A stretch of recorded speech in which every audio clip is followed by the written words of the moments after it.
Welcome to বিদঙ্ক.com। আমি সঙ্গীতা, তোমাদের ম্যাথসের teacher. চলো দেখা যাক কি প্রবলেম আছে সলভ করার জন্য।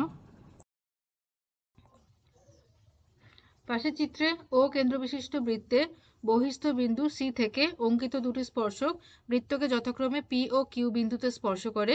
বৃত্তের অপর একটি বিন্দু আর থেকে অঙ্কিত স্পর্শক সিপি এবং সিকিউকে যথাক্রমে এ ও বি বিন্দুতে ছেদ করে। যদি সিপি ইকুয়ালস টু 11 এবং BC is equal to 7 centimetre হয়, তাহলে বি আর এর দৈর্ঘ্য নির্ণয় করো। ওকে, আচ্ছা, তো তাহলে দেখো এখানে সি বহিস্থ বিন্দু থেকে দুটি স্পর্শক অঙ্কন করা হয়েছে, তাহলে CP is equal to CQ হবে। Okay, CP is equal to CQ. তো সিপি দেওয়া আছে 11, তো সিপি যদি 11 হয় তাহলে এটা হচ্ছে 11, সিপি যদি 11 হয় তাহলে সিকিউ এটা হবে তাহলে 11। ওকে, তাহলে সিকিউ হলো 11।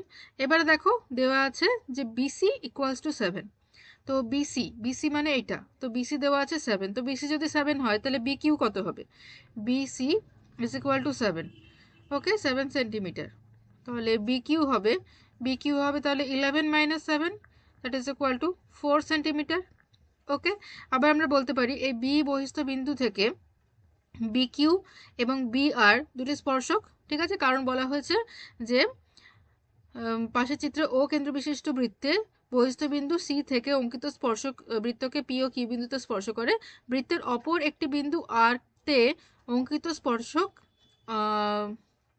সিপি, তাহলে আর থেকেও দুটো স্পর্শক অঙ্কন করা হয়েছে যেটা কিনা সিপি আর সিকিউকে এ আর বি বিন্দুতে ছেদ করেছে। তাহলে আমরা বলতে পারি বি এই বহিস্থ বিন্দু থেকে বি আর বি কিউ দুটো স্পর্শক।